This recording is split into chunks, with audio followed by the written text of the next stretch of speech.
れた。あー、いった。見てなかった。やばい。シェッ。ガラスめっちゃ飛んでんじゃん。うわー、ないじゃん。やばい、横に倒れてる。あ、すげえ。やっぱ横じゃん。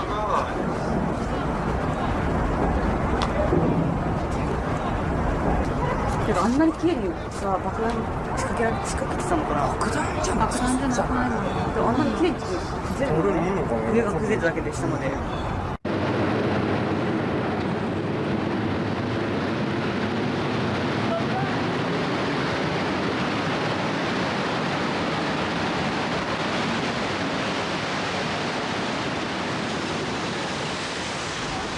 Oh my god.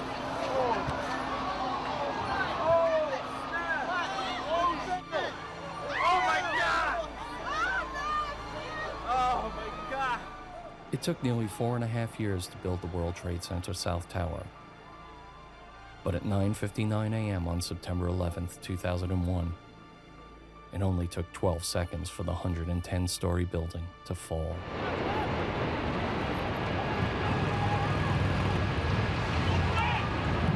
Just over 30 minutes after the South Tower collapsed, while firefighters were still inside evacuating people from the North Tower, the North Tower came crashing down.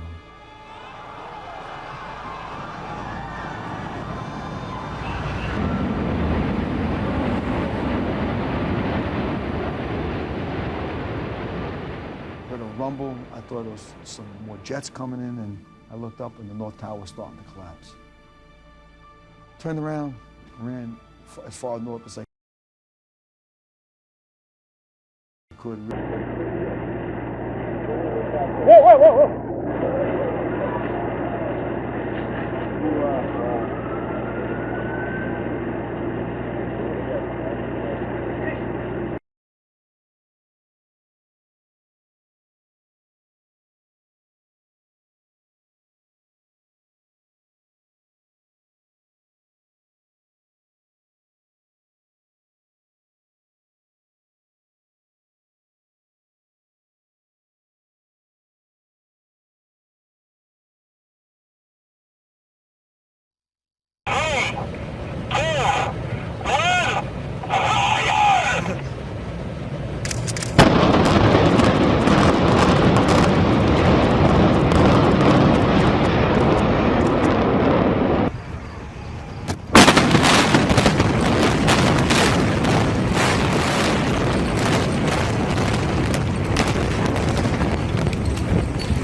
You better believe it.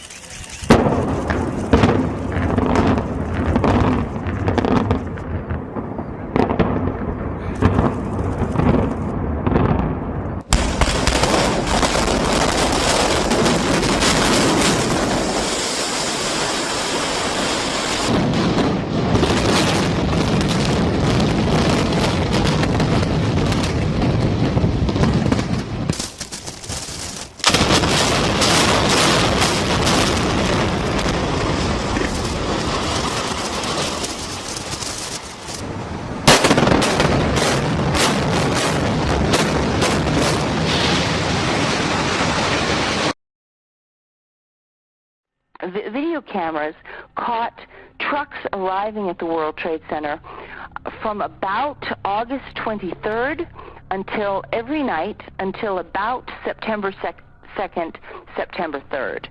And the trucks were arriving at about 3 o'clock in the morning when everybody else had left the building, including the janitorial trucks. And the trucks were leaving at 5 a.m.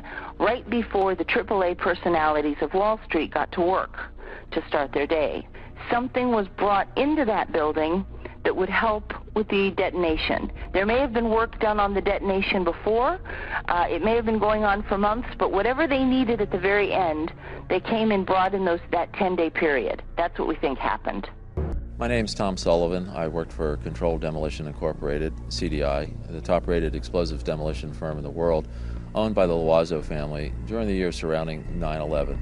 and I worked for them as an explosives loader for 2.5 years. As an explosives loader, my job was to place explosives in the buildings to prepare them for demolition. There are many steps that you need to take. First off is you have to weaken the building. To weaken the building, that means the staircase, all the staircases have to be cut at intervals. The firewalls have to be removed. The elevator shafts have to be cut. I look down to my right, and the elevators exploded, something out of like a Bruce Willis Die Hard movie. People just come running out of the elevators on fire, fireballed. I mean, it was like, what is going on here? Something's up here. I mean, the plane's up there, now there's fire down here. Then you have to move to the support columns on the particular load floors, and those are cut by a torch for two reasons. First, to weaken them, and also to allow for charges to be placed onto the structure, onto the columns themselves. And that essentially reduces their strength by about 20%. And even with all of that work being done to weaken this building, it still remains safely standing, so we can continue to work in it. The story that just a few columns can cause a synchronized global collapse, an implosion, well, that's just nonsense. Mr. Sunder of NIST has said that if this had been a controlled demolition, you would have heard a large, massive bomb going off. The World Trade Center. You can see the firemen assembled here, the police officers, FBI agents, and you can see the towers. A huge explosion. What in reality happens with a controlled demolition is you hear a successive, progressive, smaller waves of smaller explosions going off.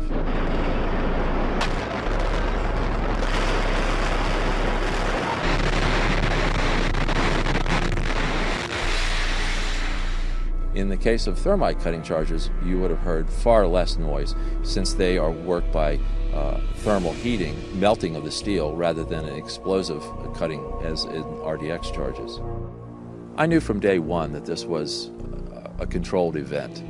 And why I did that is because simply looking at Building 7, you have a sudden collapse of the building. It's fairly symmetrical as it comes down. There's the classic kink, which means that the center core fails first, and you can see that on the video, and the building falls near free fall. So I really honestly didn't believe this from day one, because this is the way buildings classically come down with a controlled demolition.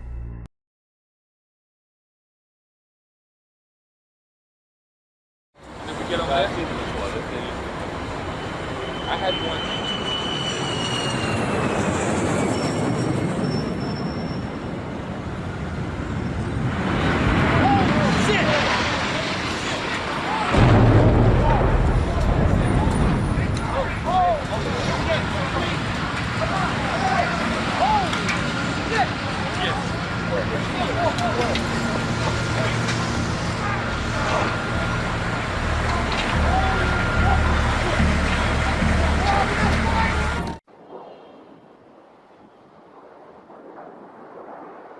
Holy shit! Holy shit! God. Holy shit. It wasn't in the commercial airline. No, that second one wasn't no commercial. No, the second one definitely didn't have any markings on it that I saw. No, I didn't see any. The second one, it didn't have, like no camouflage or anything, No emblems, no logos. The second plane was an unmarked silver fuselage. I'd say it was like a two-engine plane or something.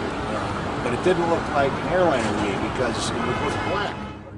This one did it on purpose. Okay. Like a black plane. Yeah, we see it going around. He went. Yeah, we just saw. The plane wasn't no airline or anything. It was a twin-engine, big gray plane. When you saw the second one happen, what did it look like? And it was a much smaller plane, but someone said it looked like a military plane, but I'm not sure. I don't know much about airplanes. Mark, were you close enough to be able to see any markings on the airplane? It definitely did not look like a commercial plane. I didn't see any windows on the sides. No, it was a black plane. It looked like a fighter jet. It looked like a fighter jet.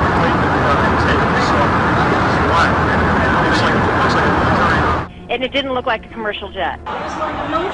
It was a military plane. Could be a drone aircraft. That's an aircraft that's guided electronically to its target without having a pilot. The plane circle around and actually come on to the opposite side of the building and smash into the Trade Center. It was great, to be honest with you. We watched the first explosion. As we're watching the building, we saw a black, very large airplane fly right into the second building. It came out of the south, right in front of our eyes. It was so surreal, like a movie set. These buildings had a great deal of redundancy. In fact, the World Trade Center's original engineers had even done calculations to see what would happen if a Boeing 707, a slightly smaller aircraft than the 767s involved in 9/11, struck the building by accident. And they concluded that if an aircraft hit, that the buildings would not collapse, that they would be able to take that hit and stand up. We had designed the project for the impact of our largest airplane of its time, the Boeing 707. That is to take this jet airplane, run it into the building, destroy a lot of structure, and still have it stand up. Well, 13,000 tons is a lot of force. People always talk about an airplane crashing into a building. And in 1944 or 45, a plane did crash into the Empire State Building. But the largest aircraft flying today, at least commercially, the 747, fully loaded, is on the order of 300 tons. So if you think about a 300-ton element crashing into a building that's been designed to carry 13,000 tons, you can see that an aircraft crashing into the World Trade Center would probably not do anything to the major building. It could affect localized structural elements, could knock out a column, and there could be some damage.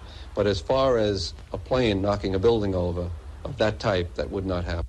The building was designed to have a fully loaded 707 crash into it. That was the largest plane at the time. I believe that the building probably could sustain multiple impacts of jetliners because this structure is like the mosquito netting on your screen door, this intense grid, and the jet plane is just a pencil puncturing that screen netting. It really does nothing to the screen netting. When I first saw the appendage on Flight 175, this extra piece of equipment, I was looking at the Evan Fairbanks footage, which is kind of bluish, and it's from the underneath. It's off-centered on the fuselage. It's between the engines. It casts its own shadow. It has its own reflection.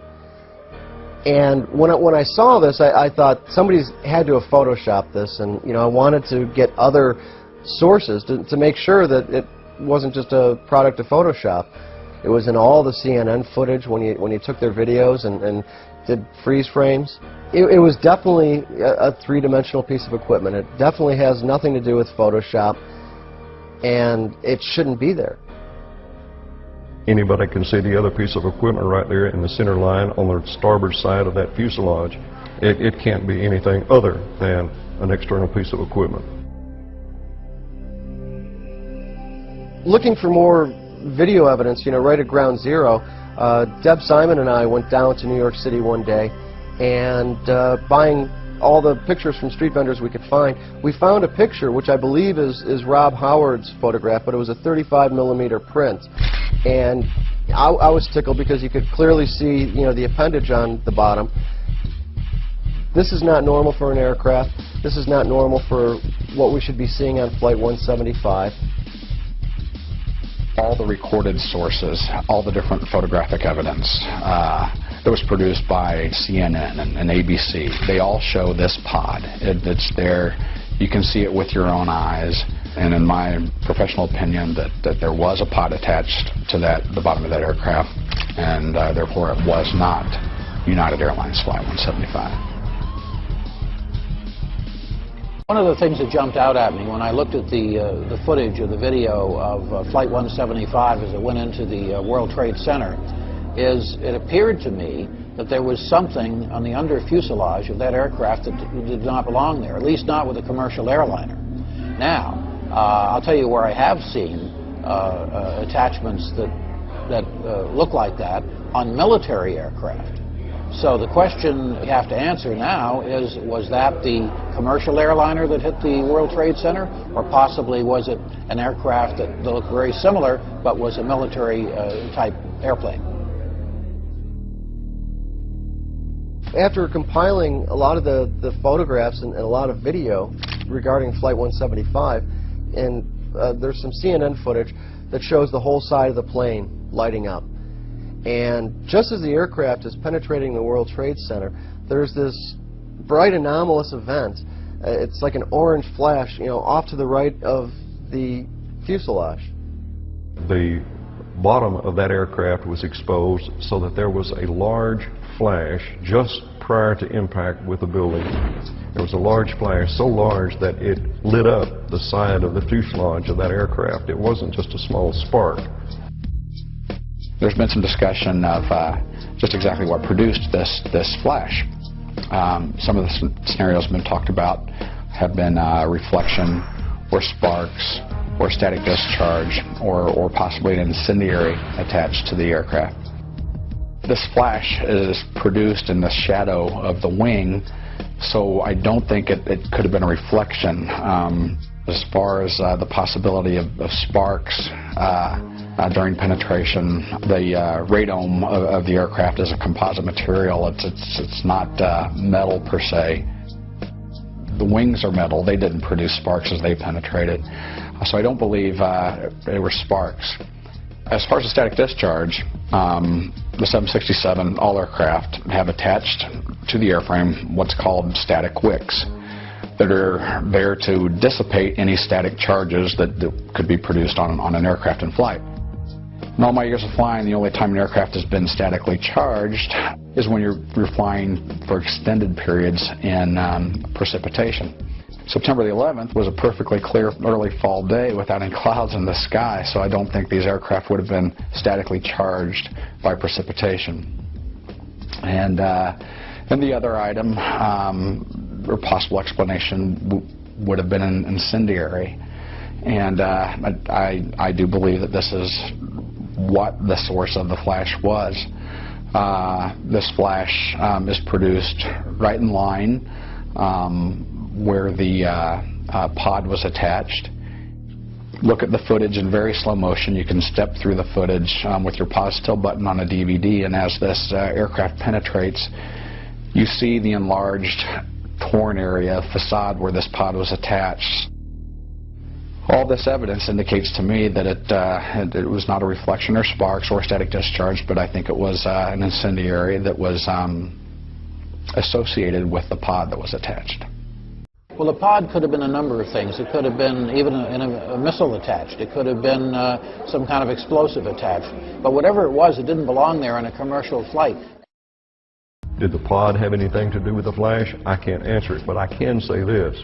The pod you will not find, or an external piece of equipment that large, you will not find on the belly or attached anywhere on the external part of a Part 121 scheduled airliner in the United States. It just won't happen. All that does is tell me that airplane was not the airplane that the government said it was.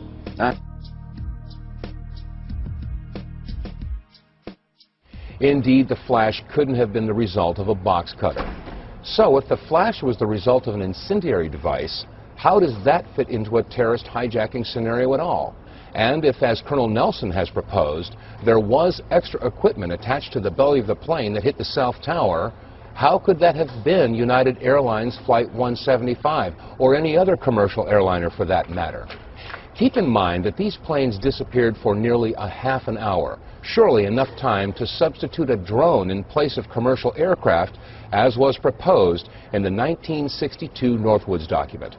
One of the scenarios in Operation Northwoods was to take a regularly scheduled commercial airliner and take a similar type plane, paint the tail numbers up to resemble that of the commercial airliner, fly it by remote control out over the Caribbean, and by remote control blow it up after sending a tape recorded message saying, "Help, we're being attacked by Cuban MiGs."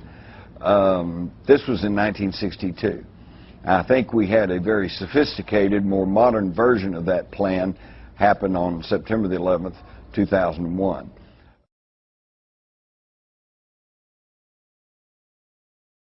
If 9/11 is a big lie, a fake attack, an inside job, is it unique? No, quite the reverse. Most war-triggering incidents are great deceptions.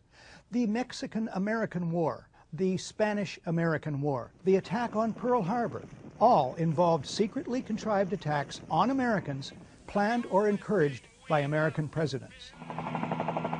The Vietnam War and Desert Storm in 1991 also were triggered by deceptions involving U.S. presidents.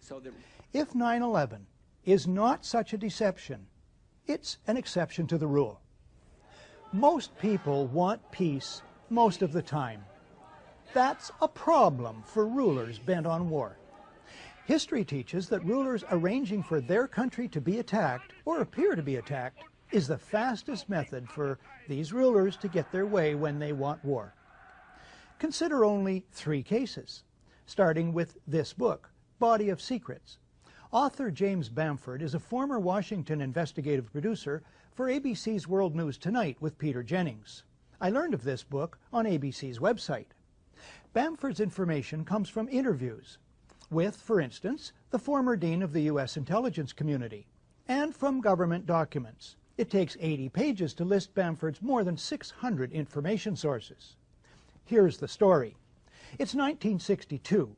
John F. Kennedy is U.S. President, Robert McNamara is Secretary of Defense, and Admiral Lyman Lemnitzer heads the U.S. Joint Chiefs of Staff. The CIA fails in its illegal Bay of Pigs invasion of Cuba. JFK decides, Bamford writes, to back away from military solutions to the Cuban problem. But Lemnitzer, the CIA, and others at the top remain obsessed with Cuba. Writes Bamford, as the Kennedy brothers appeared to suddenly go soft on Cuba, Lemnitzer could see his opportunity to invade quickly slipping away. Attempts to provoke the Cuban public to revolt seemed dead. Lemnitzer and the other chiefs knew there was only one option left that would ensure their war. They would have to trick the American public and world opinion. Lemnitzer comes up with Operation Northwoods. We could blow up a U.S. ship in Guantanamo Bay and blame Cuba. Casualty lists in U.S. newspapers would cause a helpful wave of national indignation. We could develop a communist Cuban terror campaign in the Miami area, in other Florida cities, and even in Washington. An elaborate variation. Create an exact duplicate for a civil registered aircraft. At a designated time, the duplicate would be loaded with selected passengers, all boarded under carefully prepared aliases. The actual registered aircraft would be converted to a drone, a remotely controlled unmanned aircraft. The destruction of that aircraft will be triggered by radio signal. The Cubans would be blamed. Finally, another variation is described by Bamford. On February the 20th, 1962, John Glenn was to lift off from Cape Canaveral on his historic journey. Lemnitzer proposed that should the rocket explode and kill Glenn, the objective is to provide irrevocable proof that the fault lies with Cuba by manufacturing various pieces of evidence which would prove electronic interference on the part of the Cubans. Thus, Bamford notes, as NASA prepared to send the first American into space, the Joint Chiefs of Staff were preparing to use John Glenn's possible death as a pretext to launch a war. The Operation Northwoods plan shows the Pentagon was capable, according to Bamford, of launching a secret and bloody war of terrorism against their own country in order to trick the American public into supporting a war on Cuba. In light of this, does Pentagon complicity in the events of September 11th sound entirely far-fetched? Now, fast forward just 2 years from Operation Northwoods to August 2nd, 1964. In the Gulf of Tonkin, North Vietnamese torpedo boats attack the U.S. destroyer Maddox. The Associated Press story, for some reason, is datelined Pearl Harbor. The lead: 3 PT boats, identified by Secretary of State Dean Rusk as North Vietnamese, attacked. Later, a second U.S. destroyer is attacked, according to news reports. Although no U.S. sailor suffers a scratch, the American public is outraged. President Lyndon Johnson goes on television to ask the country to support war action. 2 days later, the Tonkin Gulf Resolution is approved by the U.S. House of Representatives unanimously, then by the Senate 88-2. The resolution becomes the entire justification for the United States war against Vietnam.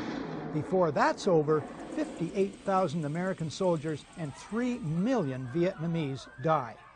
One small problem: there never were any North Vietnamese PT boats. The events never happened.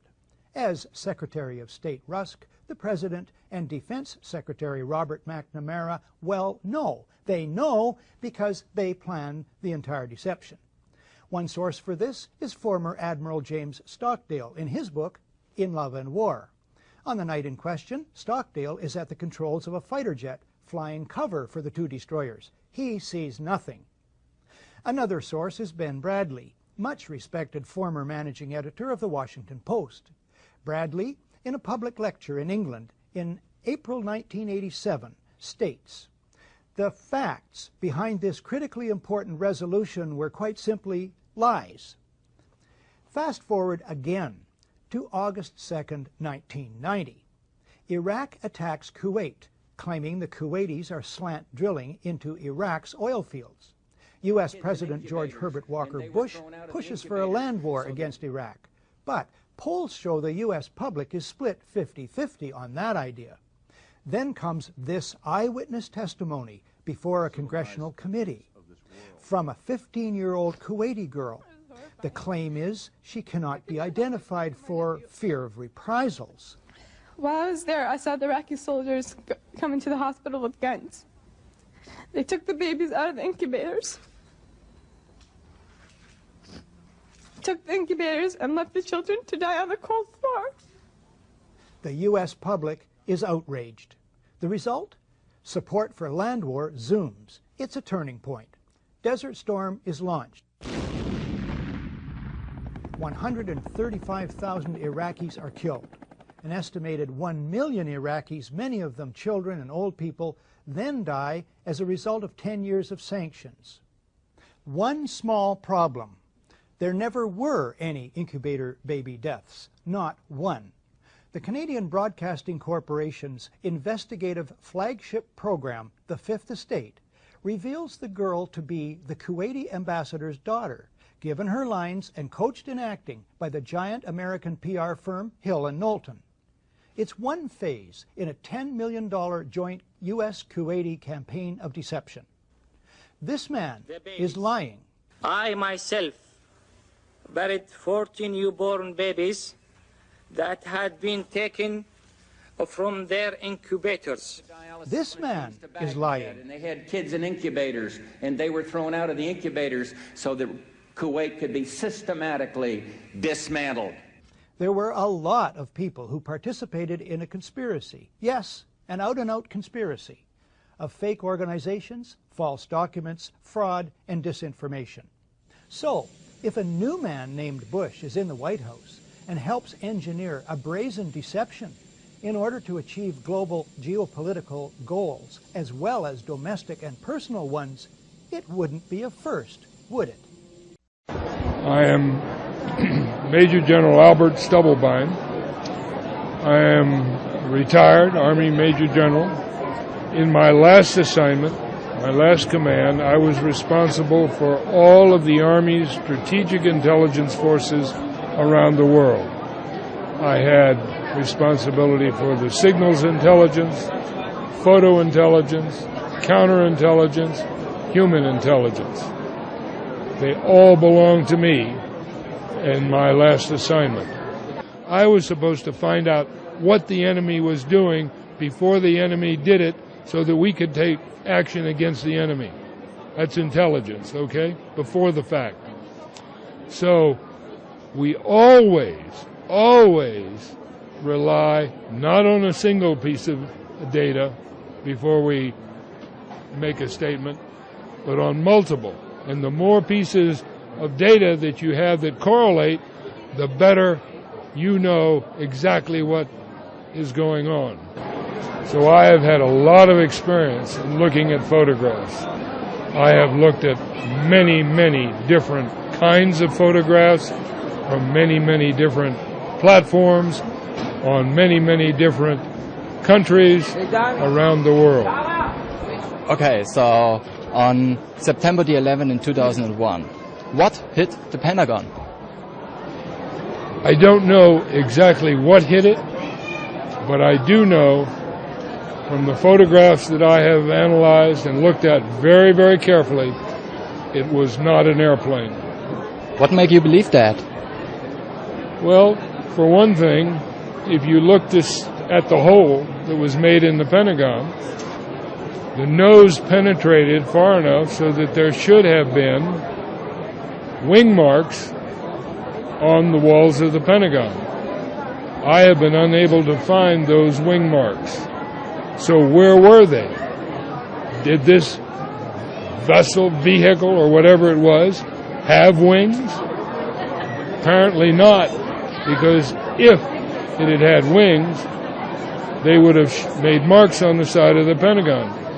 One person counteracted my theory and said, oh, well, you've got it all wrong, and the reason that it's wrong is that as the airplane came across, one wing tipped down and hit the ground and broke off. I said, fine, that's possible. One wing could have broken off. But if I understand airplanes correctly, most airplanes have two wings. I haven't met an airplane with only one wing. So where was the mark for the second wing? Okay, one broke off. There should have been a mark for the second wing. I could not find that in any of the photographs that I've analyzed. Now, I've been very careful to not say what went in there. Why? Because I don't have that evidence. I've never believed that it was an airplane since I'd looked at the photographs. Up until that time I looked at the photographs, I accepted what was being said. After I looked at it, no way. We pride ourselves with the free press. I do not believe the free press is free anymore. It's very expensive. It's very expensive. And the press is saying what they have been told to say about this. Now, do I have proof of that? No. But I believe that certainly the stories that were told about 9/11 were false. I mean, you take a look at the buildings falling down. They didn't fall down because airplanes hit them. They fell down because of explosives went off into the demolition. Look at Building 7, for God's sakes. It didn't fall down to its side. It didn't fall this direction or that direction. Just like the two towers. When you look at the temperatures that you can create with fuel in a gas tank or a fuel tank of an airplane, and then you investigate the amount of heat that it would be required to melt the superstructure of the buildings, that came tumbling down. When you put all of that together, the one thing that shows it does not match the facts. What is it they do not want the public to know? Is the CIA an army of individuals who have a license to kill? It's like Murder Incorporated, right? Oh, are you kidding? The CIA makes the mafia look like a Sunday school class. I mean, this is the problem with what's actually happening in Afghanistan. Look, the CIA has done in this country, what they've done to us is unbelievable. Look at the terrorist acts that have occurred. The CIA behind most, if not all of them. We had the Marine barracks. We had our embassy in Kenya. We had Pan Am 103. We had the USS Cole. We had Oklahoma City. we had the World Trade Center in 1993.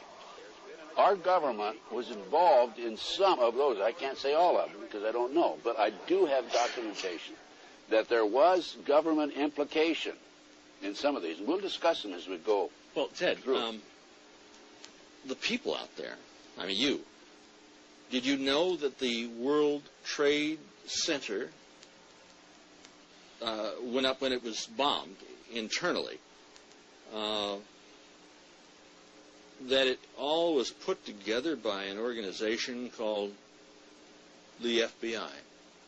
Is that This is 1993. 93. Yeah. Yes, I have and I'll show this on camera, a newspaper article from the New York Times, and it was also an article in the LA Times, by the way, and it's dated October 28, 1993, and it's a result of testimony in the trial, and the informant, the FBI informant in the trial, a fellow named Salam, a 43-year-old former Egyptian army officer. Imad Salam. Right, he was the informant for the FBI, and he recorded his conversations secretly with this. So when it came time for trial, he said, hey, wait a minute, here's what really happened. Now, he told the FBI in advance that they were going to bomb it. He was assigned, given the assignment to put the bomb together, and he went to his supervisor, his FBI supervisor, and said, we're going to put a dummy bomb in here, right? And the FBI supervisor said, no, we're going to put a real bomb. Oh, wait a minute. Let's name names. John Antisef. Was the supervisor. Yeah, he was the supervisor for the FBI, and he winds up in with having something to do with the Kenya investigation. So here's a guy who's involved in setting up the World Trade Center for to be blown up, and it resulted in the deaths of six individuals, over 1,000 injured. Nearly $100 million. $500 million. A lot of millions of dollars. Millions of dollars, yeah. And in debt property damage. Right. Now, if justice were done, the FBI agent would be not only in jail, but executed for murder in the first degree. And is the chief suspect in the attack upon the World Trade Center on September 11th, is not the chief suspect the individuals or individual agency that bombed the World Trade Center in 1993? Based on what happened in 1993, the FBI not only knew in advance they were going to bomb the World Trade Center, they furnished the ingredients for the bomb. Based on that, I would say that the FBI is the primary suspect, but also I think we have to consider the CIA.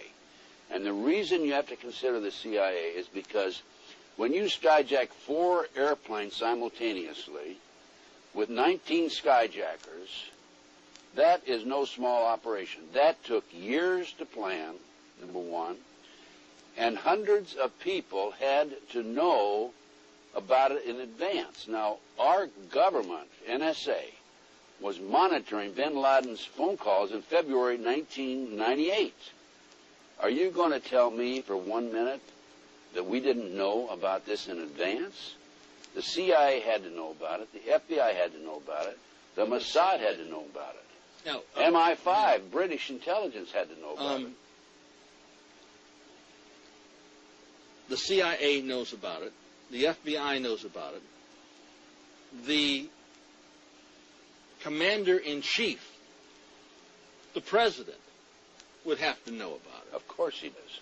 And that would mean that Bush had prior knowledge, and that would implicate him in reality, if we wanted to face this thing as it really is, in murder in the first degree. Let me explain to the audience what's happened here. Okay, back in the 80s, 1980s, the Department of Justice proposed legislation to fight terrorism. And this legislation took away many of our constitutional rights and civil liberties. One of the authors, a female attorney with the Department of Justice, publicly made this statement. I've got her name on my file someplace, that before this passes, people will have to be killed. Well, so that was the reason, I feel, for the 1993 World Trade Center bombing. Unfortunately for them, fortunately for us, the good guys, there were only 6 people killed, not enough to pass the legislation. So what happened is 3 years later, no, 93, 2 years later, April 19, 1995, down comes Oklahoma City Murrah building, 168 people killed. 1 year later, the anti-terrorism legislation that takes away many of our constitutional rights and civil liberties is passed. And now with the Twin Towers World Trade Center episode, our Congress is now proposing further restrictions on our constitutional rights and civil liberties. These explosions, these terrorist acts, were an excuse to pass anti-terrorism legislation. And then to implement. And then to yes. And this is what's happening in the world today.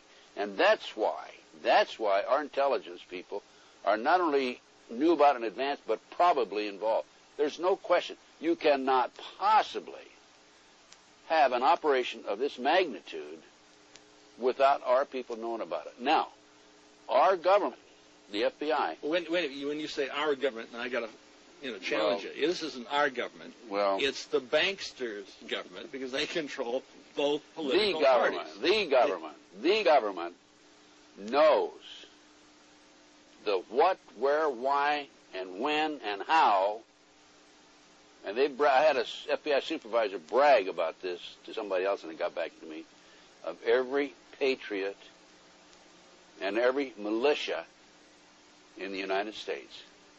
Now, if they know that, are you going to tell me that they're not going to know about the terrorists coming and going?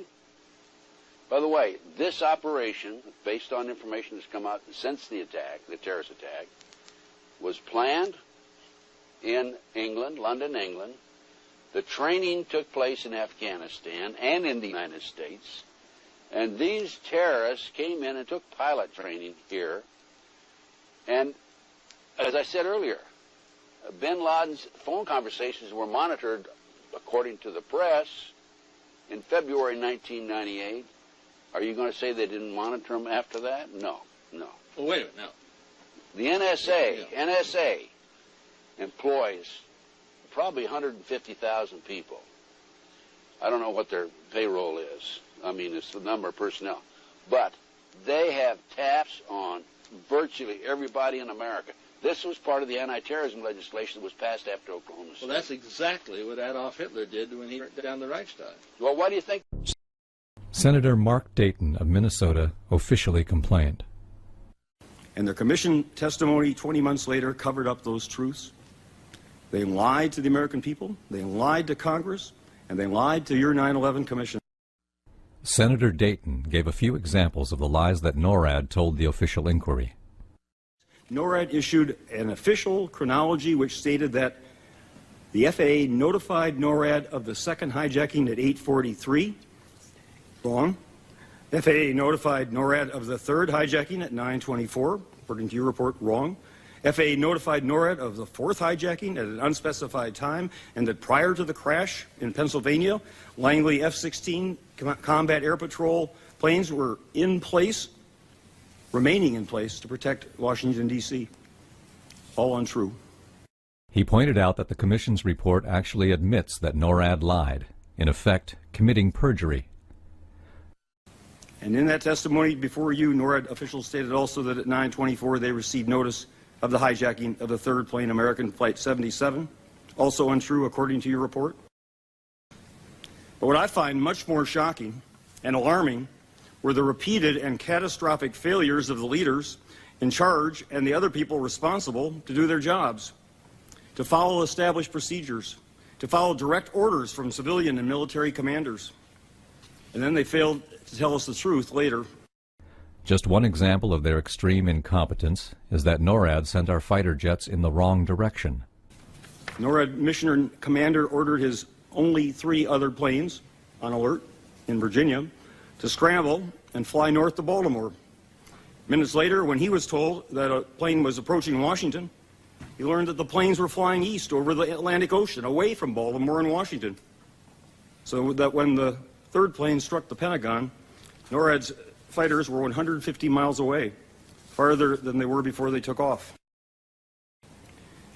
This is just unbelievable negligence. Some people dismiss these numerous acts of blatant incompetence while our nation was under attack as innocent mistakes. However, Senator Dayton pointed out that if we allow government officials to lie to us, and if we allow them to falsify documents, and if we allow them to be unbelievably, grossly negligent, it doesn't matter how many laws we pass or how much money we spend on commissions or investigations. And we can set up all of the oversight possible at great additional cost to the American taxpayers, and it won't be worth an Enron pension if the people responsible lie to us. If they take their records and doctor them into falsehoods, and if they get away with it. In the following presentation, we will expose to you independent verifiable evidence proving beyond a reasonable doubt that the 9/11 attack was a state-sponsored, false flag black operation involving a carefully planned and skillfully executed deception at the Pentagon. Relying on detailed interviews with eyewitnesses to the event, the flight path of the jet that allegedly struck the Pentagon and was seen flying treetop level over Arlington that day is conclusively established. As you will see, this flight path is very different from what the government reports, and we will explain the significance of this discrepancy momentarily. But first we'll go over what initially made people suspicious of this event. Unlike the attack on the World Trade Center, the attack on the Pentagon was not broadcast on live television.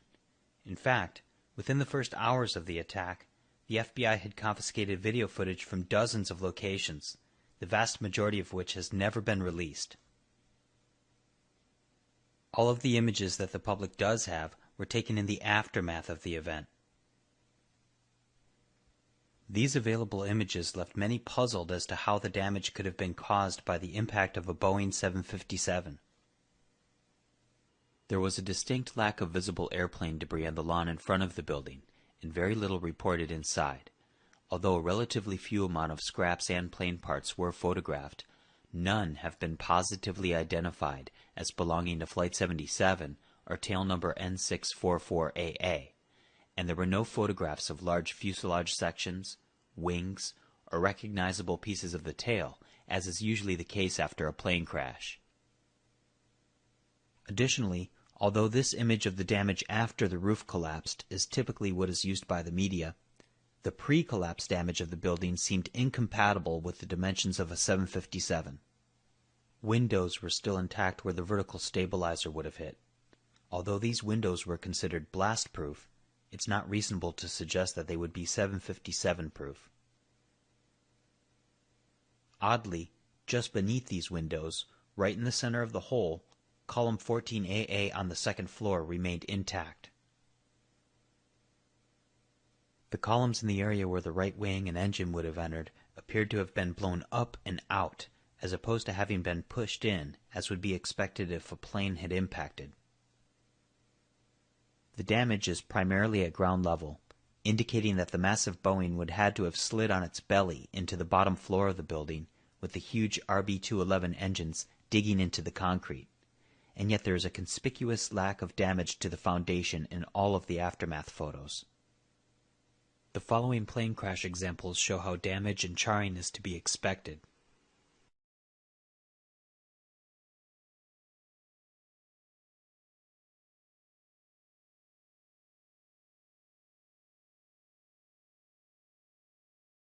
Yet none of these images from the Federal Emergency Management Agency, taken by photographer Jocelyn Augustino on September 21, 2001, a mere 10 days after the event, show any signs of damage to the foundation at all. The lack of visible foundation damage is underscored by an important scientifically validated fact that also fatally contradicts what we have been told. Using the reported speed and other values from the 2006 released NTSB alleged black box data, Pilots for 9/11 Truth has calculated the G-forces required for a 757 to descend to the level of the light poles and pull up to enter the building low and level as required by the physical damage, and found it to be aeronautically impossible. This is the case if we simply consider the obstacles and decline in topography in relation to the official flight path, but it gets much worse if we factor in the NTSB reported altitude of 699 feet above sea level. So the physics of flight mathematically prove the official story impossible. All calculations demonstrated with scale animations are available in the presentation 9/11 Attack on the Pentagon by Pilots for 9/11 Truth. These dubious facts concerning the physical evidence and the physics of the event, added with a deliberate lack of transparency by the authorities when it came to the evidence in general, led many to doubt the official account of what transpired that day. In 2006, Citizen Investigation Team launched an independent investigation into the event. We traveled to Arlington, Virginia to speak with eyewitnesses who were on the scene that day, especially individuals who had a good view of the final seconds of the plane in flight before it allegedly impacted the building. The purpose of this expedition was to establish the true flight path during this critical period, as reported by the independent eyewitnesses on the scene, in order to compare this information with the physical damage as established by photographs, video, and official reports. In tandem with the inception of this independent investigation, the government has responded to this effort with the quiet release of significant official data sets. Most notably, flight data recorder information allegedly from the black box of Flight 77, as released by the National Transportation Safety Board in 2006, and the alleged radar data released by the 84th Radar Evaluation Squadron in 2007. The NTSB data definitively establishes the officially required flight path of the attack jet, and the 84 RAIDS data establishes where all of the planes in the airspace near the time of the attack had to be according to the officials in control of this data. However, the true flight path as reported by the independent eyewitnesses definitively contradicts this government-controlled and supplied evidence, proving it has been manipulated as part of a very deliberate deception and cover-up. The very notion that the government would manipulate their own data is alarming enough. However, there would be a second implication that is much more disturbing, yet equally unavoidable. That implication is this: if the plane did not fly where the physical damage in the government-supplied data says it did in the final seconds before the explosion at the Pentagon, it did not hit the building. Naturally, this would explain why the physical damage has been considered so questionable and anomalous. In the final seconds before the alleged impact, a plane on the officially required flight path would have flown south of Columbia Pike, south of the Navy Annex, and south of the former Citgo gas station at all times. As it turned out, the eyewitnesses reported the complete opposite, proving the plane did not hit the building and that the physical damage had to have been staged. 13 eyewitnesses from the 5 most critical vantage points unanimously confirmed the plane crossed to the north side of Columbia Pike, flew directly over the Navy Annex, and north of the former Citgo gas station. The following is a time-lapse depiction of the flight path of American 77.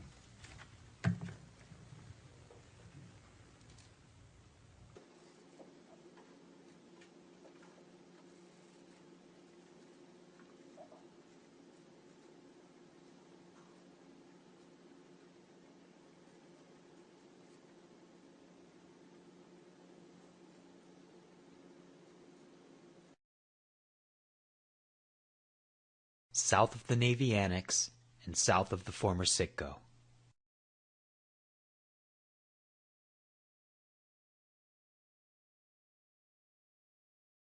On the left, we have the NTSB animation, and on the right, the 9/11 Commission Report animation.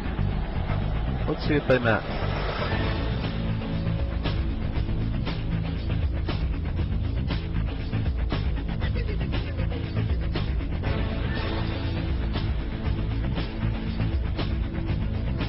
As it comes up to the Navy Annex, it appears they conflict. One is north, one is south. Let's continue. There's a Citgo gas station. The NTSB report has it on the north side, the 9/11 Commission report on the south side. According to the official report, the aircraft that struck the Pentagon also struck down light poles. There's pole number 1. Pole number 2. There's pole 3.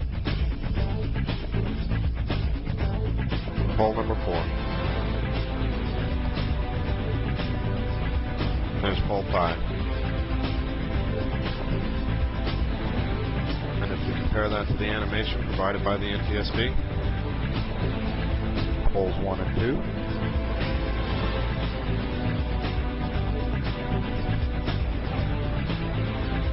Poles 3 and 4. And there's pole 5, with a flight path to the left and too high. The plane has to fly directly over the bridge in this exact trajectory in order to hit the light poles.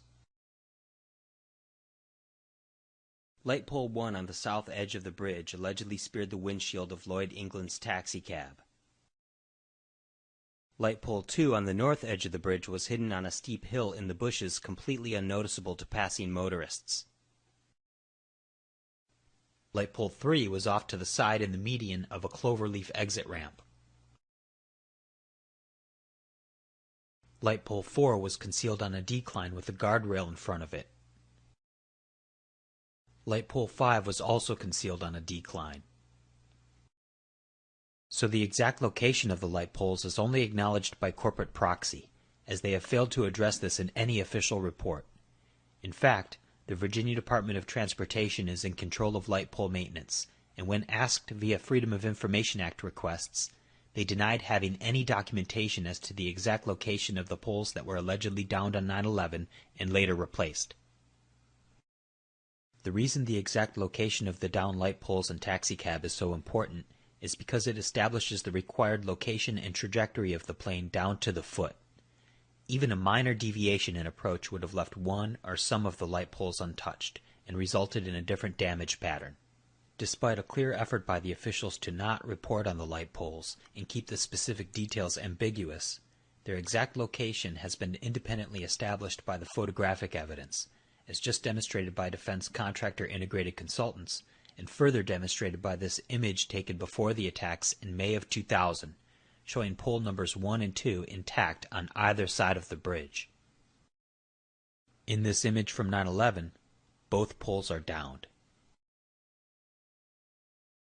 These 2 poles on the bridge in particular are the most important of the 5 because they were the furthest south, making it physically impossible for them to be downed by any type of aircraft at all approaching from the north side of the gas station, as reported by all the known witnesses in this critical area. The officially commissioned Building Performance Report by the American Society of Civil Engineers.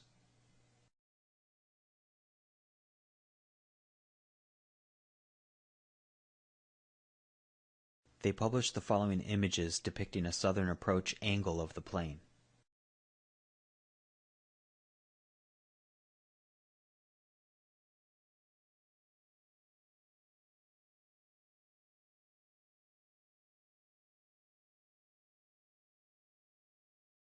But the true purpose of this report was to document the damage to the building. They covered each and every damaged column and depicted the overall damage as being directional, exclusively requiring the depicted southern approach angle of the plane. Note the definitive trajectory of the damage to the building depicted.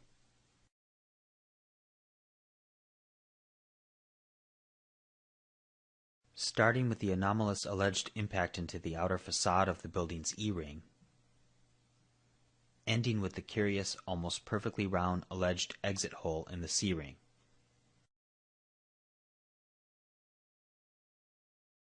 The ASCE also established the required low and level impact into the bottom floor of the building. They reported on page 28, quote, "The aircraft seems for the most part to have slipped between the first floor slab, on grade, and the second floor.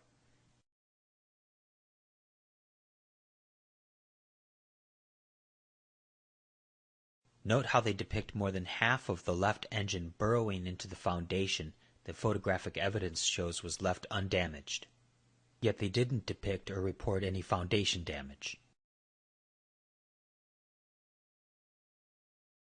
The required low and level first floor impact was also depicted in a project published by Purdue University. Note how they avoided the problem caused by the low-hanging engines of the plane by simply not including them in the animation at all.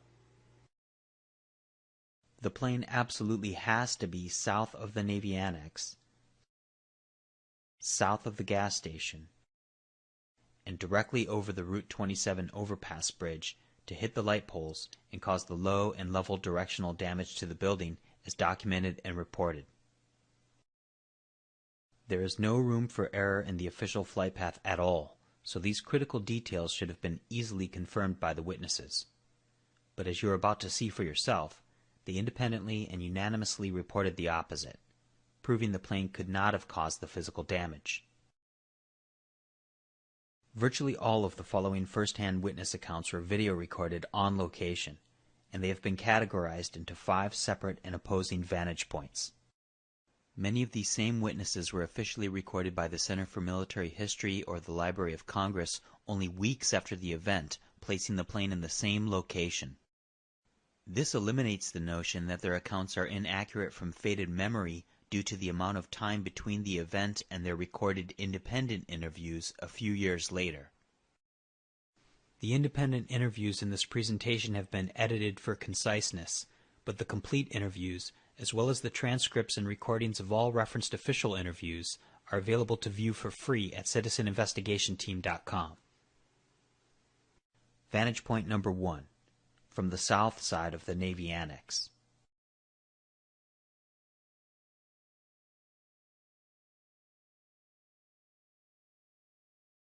Edward Paik, auto mechanic, independent interview recorded November 4th, 2006. It almost hit these roofs over here. Yeah. So when we saw it fly, it was coming from like this way, coming from there to this way. Okay. And then at the time, feeling it looks like it almost hit my roof, that much lower. Kind of the body side over the building, and the wing is at this way. Oh, so you're saying the body was over the building? Yeah, a little over here. The body, the fan over body here. Okay. Body's there, okay. The wing is right wing. That's the direction.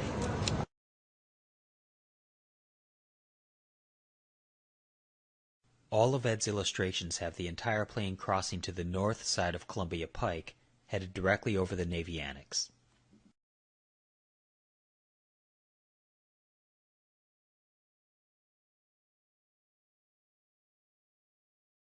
All animations of witness vantage points were created by pilots for 9/11 Truth for their presentation 9/11 Attack on the Pentagon, and are based off a hypothetical average of all witness illustrations reported.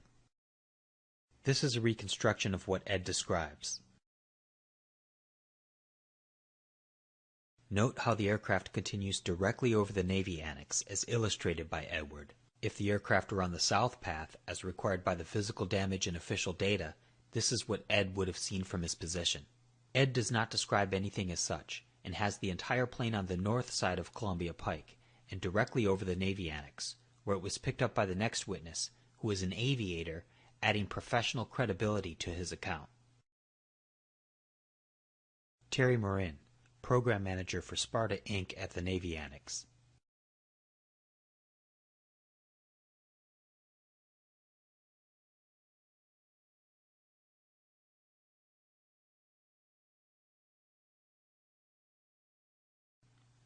Independent interview recorded June 8th, 2008.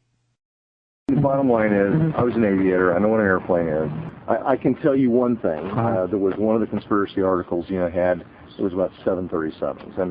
And I will admit that I made a mistake on ID in the airplane. And the reason is because it flew right over the top of me. It's not like... Right over the top of you. Now, were you between the wings of the Navy Annex or out on the... I was right at the edge of being on the outer portion, okay? So when the plane went right over the top of me, I was within 10 feet of the edge. I was inside, flew over the top of me, okay?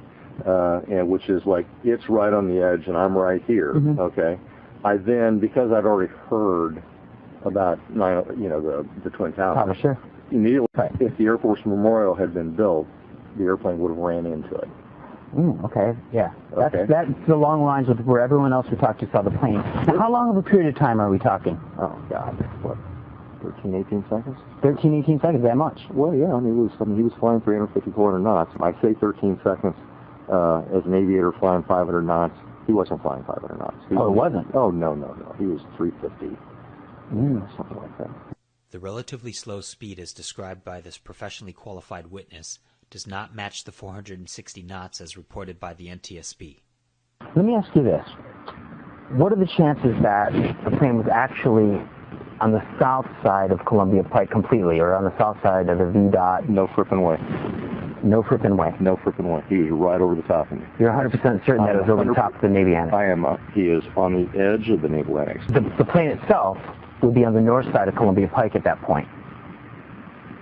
Yeah. I mean, this is Columbia Pike. Mm-hmm. Okay? There's a fence right here. Right. I'm inside the fence. Yeah. Okay?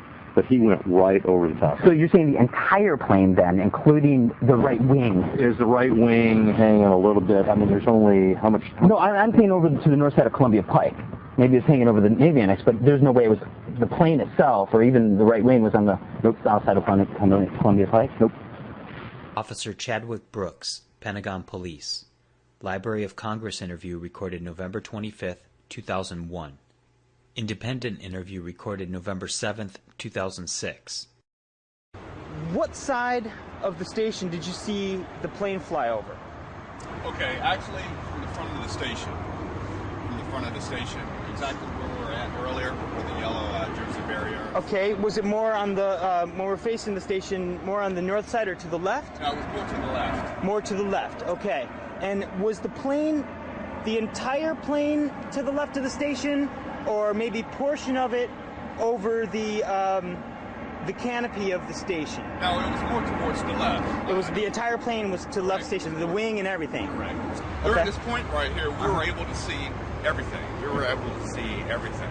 Right. When that plane came descending across here. Okay, so it came from up over here. Correct.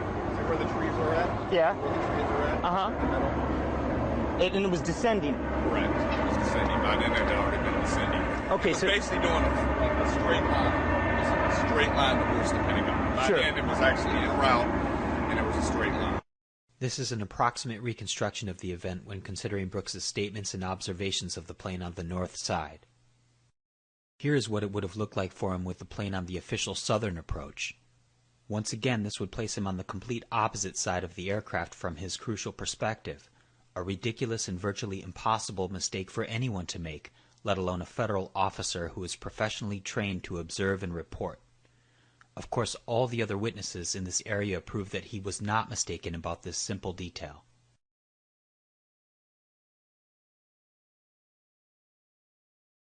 Officer William Lagasse, Pentagon Police.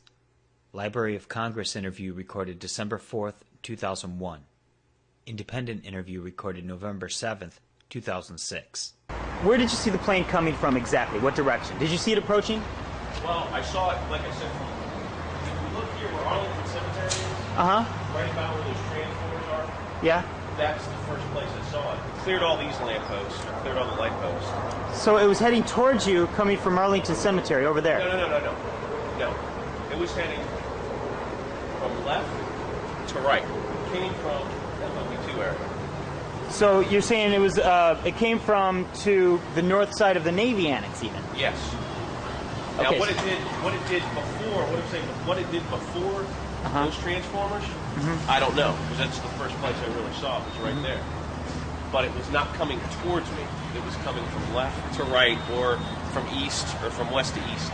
That stone fence that we just zoomed in on over there is the fence to the Arlington National Cemetery. Yes. And as far as you could tell, the fuselage was over that. Yeah, best guess estimate, that's about where the fuselage was. And how high was it at that time? About 100, 150 feet AGL. All right, now how sure are you that the plane was to the north, coming from the north side of the Navy Annex? You're saying it was pretty much between the Navy Annex and Arlington Cemetery? Yeah. How certain are you of that?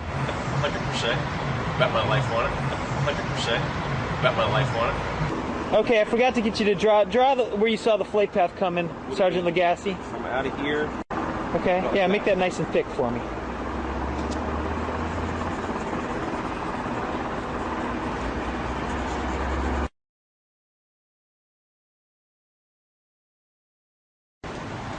Okay, Sergeant Brooks is going to draw for me on the image where he saw the plane fly.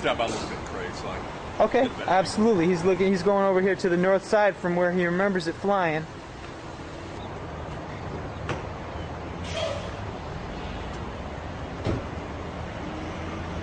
All right, make that nice and thick for me. Want it thicker there? Yeah, sure.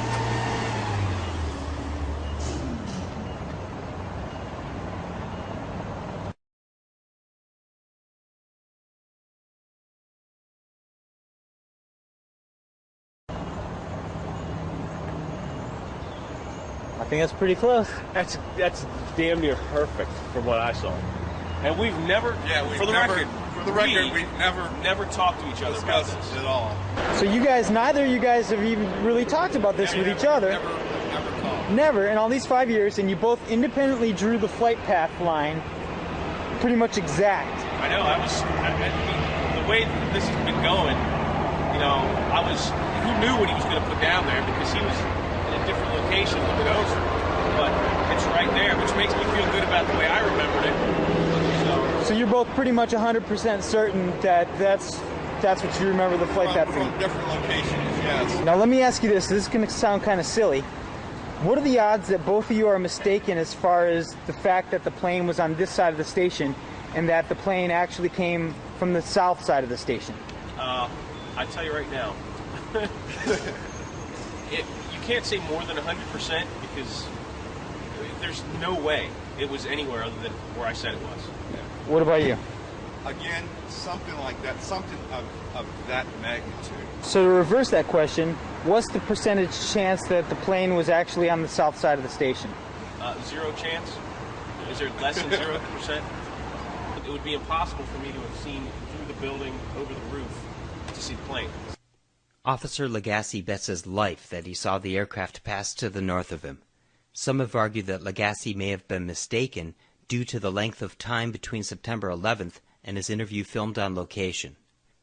However, Lagasse was interviewed via email by researcher Dick Eastman on June 24, 2003, when he said he was on the starboard side of the craft as it passed the station. The starboard side is the right side of the aircraft.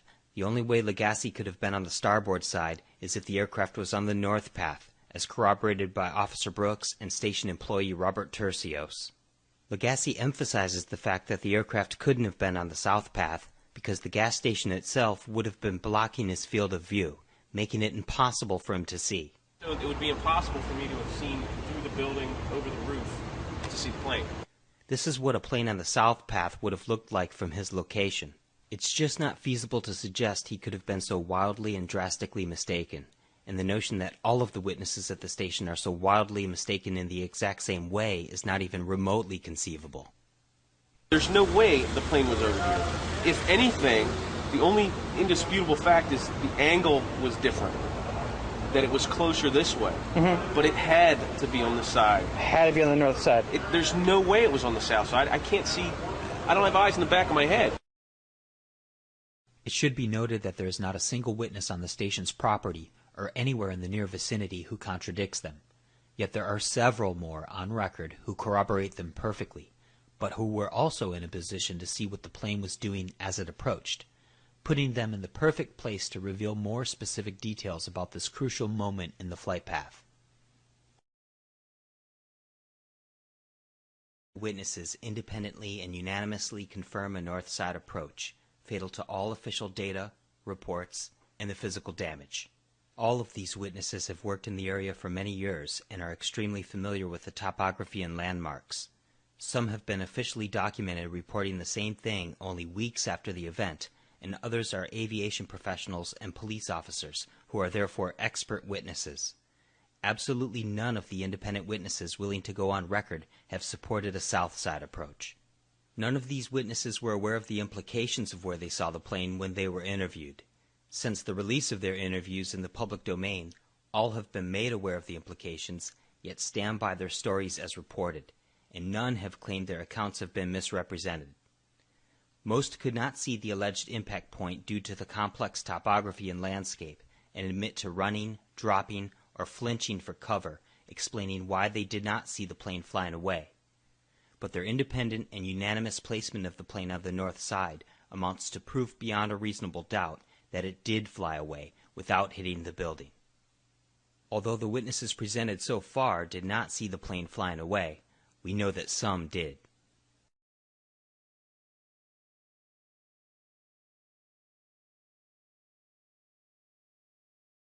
Pentagon police officer Roosevelt Roberts Jr. saw the plane flying away immediately after the explosion.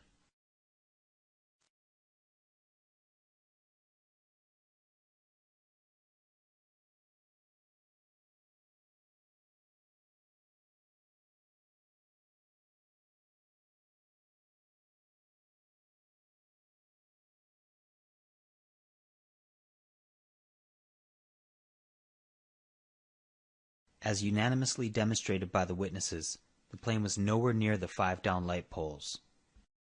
But it was furthest from light pole number 1, which is what cab driver Lloyd England claims he lifted out of the windshield of his cab minutes after the attack. Specifications obtained from the Virginia Department of Transportation reveal that this light pole stood 40 feet tall and weighed 247 pounds.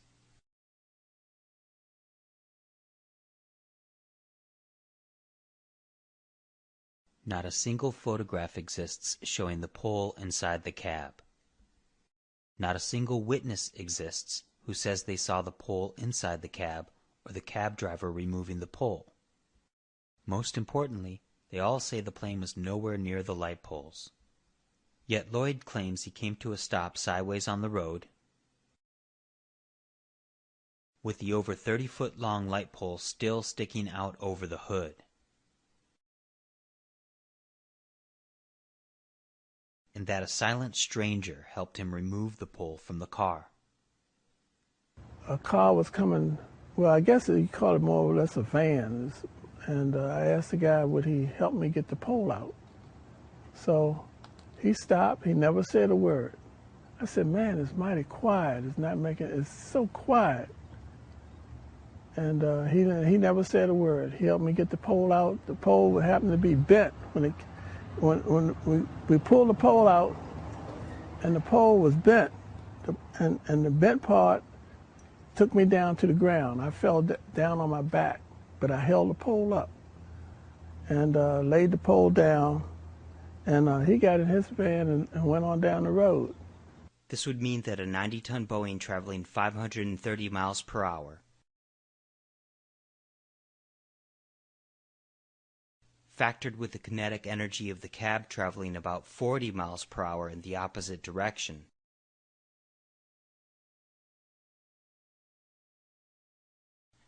would surely cause at least some damage to the hood of his car. And to clarify, it was the large piece of the base. It's a large, yeah, the large piece that was sticking out across the hood. Wow. The pole came right on through to the back seat. If anybody had been sitting in the back, sitting in the front on the right side, the pole would have went through them. Sure. And it actually was laying on your hood then? Yeah. Wow. Yeah. But there are no scratches on the hood.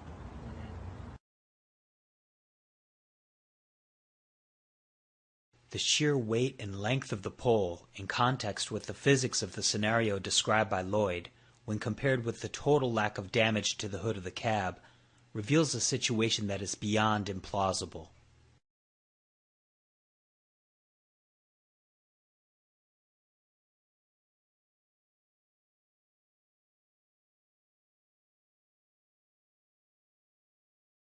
But don't forget, the witnesses proved the plane was nowhere near the bridge, light pole number 1, or the cab, explaining why this scene is so questionable and beyond physically implausible.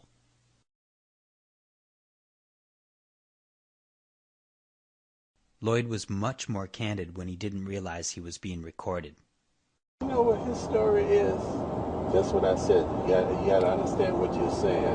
That truth is his story. Right. It has nothing to do with the truth. It's his story. This is too big for me, man. This is a big thing. Man, you know, this is a world thing happening. I'm a small man. You know, right. My lifestyle is completely different from this. Right. I'm not supposed to be involved in this. This is for other people who have money and all this kind of stuff. But you said, wait, what do you mean? Well, I'm not supposed to be involved in this. I don't have nothing. So is your point that these people that have all the money, this is their thing. This is their event. This is for them. Meaning they're doing it for their own reasons. That's right. I'm not supposed to be in it. But they used you, right? I'm in it. You're in it. Yeah, we came across the highway together. You and their event. That's right. But they must have planned that. It was planned. One thing about it, you got to understand something. When people do things and get away with it, you eventually it's going to come to me. And when it comes to me, it's going to be so big I can't do nothing about it.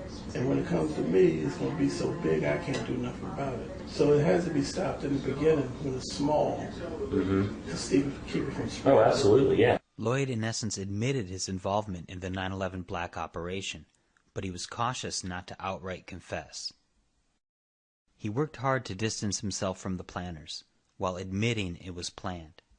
Regardless of Lloyd's true level of involvement, the independent evidence for a north side approach proves the cab and light pole scene staged, and that the plane did not hit the Pentagon.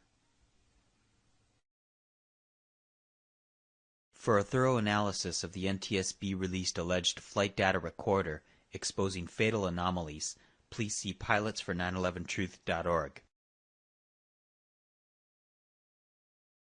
For more north side approach witnesses and a comprehensive strategy as to how you can take action on this important information, please visit citizeninvestigationteam.com.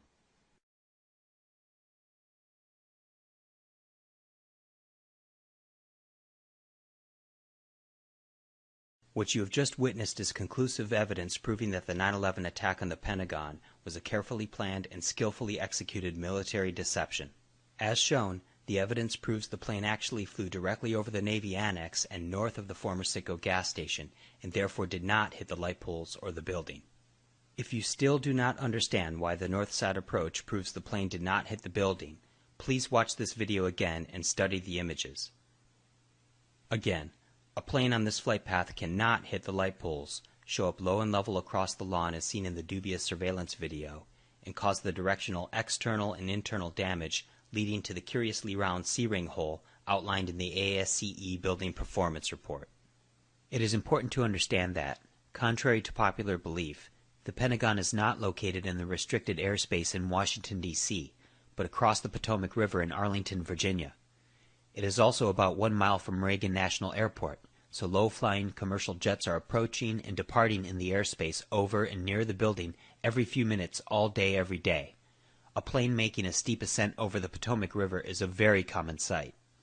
Additionally, fraudulent media reports of a second plane that allegedly shadowed the attack jet and veered away at the last moment were disseminated within the first few days of the attack. While there was a C-130 cargo plane that flew into the scene about 3 minutes after the attack, as confirmed by photographs, video,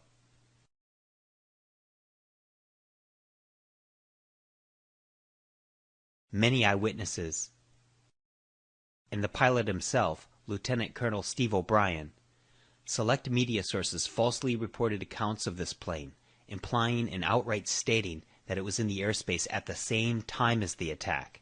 By doing this, the story of a very real second plane seen in the skies minutes later was morphed with the attack in order to later serve as confusion and provide a plausible explanation for the genuine witnesses who really saw the attack jet flying away during the explosion, and not a second plane. This is likely one of the reasons they had the attack jet fly on the north side in the first place. It assured that people who saw the plane flying away just after the fireball could be confidently told that they must have seen a second plane, while simply missing AA-77 hitting the building from the south side. It's now clear that this worked wonders, as Pentagon police officer Roosevelt Roberts Jr. convinced himself that the plane he saw at about 50 feet altitude, flying away immediately after the explosion, was another plane. Also worth noting is that light pole number 1 was the only pole that needed to be staged real-time in the street. The other 4 poles were left lying in the grass, unnoticeable to passing motorists. These poles were more than likely placed the night before. Heliport Tower Air Traffic Controller Sean Boger confirmed that President George W. Bush had conveniently departed from the heliport on September 10th and was scheduled to fly back to the heliport on September 11th around 12 noon, and that Secret Service had been combing the area as usual. So operatives under the cover of Secret Service or Special Security conducting routine presidential security operations had the necessary cover to do whatever they needed to do in preparation for the event. When the interviews shown in this presentation were conducted, none of these witnesses were even remotely aware that their accounts contradicted the official flight path and proved that the plane did not hit the building. They were only willing to talk because they were successfully deceived and assumed that the plane must have hit the building. Despite each having a perfect view of the plane as it passed by them at treetop level, most of them were not able to see the alleged impact point, or in some cases any part of the Pentagon at all. Many witnesses also described how they were ducking and running for cover before the plane reached the building. Nobody was really trying to look to see if it actually was going to hit the building or not hit the building. So everybody was running in the opposite direction for their lives. Now that they have been made aware of the implications of seeing the plane on the north side, many have been reticent to further discuss their experiences. However, Officer Brooks said our findings were a, quote, eye-opener, and that anything is possible when it comes to him being fooled that day. Officer Legacy admitted that he flinched when he saw the jet and then jumped into his police cruiser, grabbing his radio. The first thing I did was I kind of flinched. And ducked into my car. And at the time, I mean, I don't know if it was a reaction, like a fear or whatever, but I ended up in my car. He admitted that he did not see what the plane actually did as it reached the building because of the fireball. Did I see what the plane did? No, because there's a big fireball. Both police officers at the gas station have agreed that we presented their accounts fairly and accurately, and to this day they stand by where they saw the plane, even after being made aware of the implications. They have both stated they would testify to this under oath in a court of law. Meanwhile, their superiors have restricted them from speaking about their experience on 9/11 to the media any longer. Officer Roosevelt Roberts, who saw the plane flying away from the building after the explosion, was also unaware of the implications until speaking with us. Like many of the other witnesses, he is no longer willing to speak about his experience on 9/11. The fact remains that all of these witnesses can be subpoenaed for a grand jury or congressional hearing as a means to sort out who to indict as responsible for this event, so this is what we are calling for. We know that the implications of the evidence presented in this video are very disturbing and frightening. It is now your responsibility to get involved, just as we had a responsibility to get this information into your hands. This deception has been used as a pretext for the invasion and occupation of numerous sovereign nations, leaving thousands of U.S. troops and hundreds of thousands of civilians dead and the lives of millions more destroyed. It has been and is still being used to justify torture, secret arrests, warrantless wiretapping, the Patriot Act, the Military Commissions Act, the Real ID Act, and a whole host of other authoritarian programs which undermine the U.S. Constitution and Bill of Rights. The 9/11 lie will continue to threaten peace, freedom, and justice in the United States and around the world as long as the information presented in this video and all the evidence exposing this deception remains suppressed.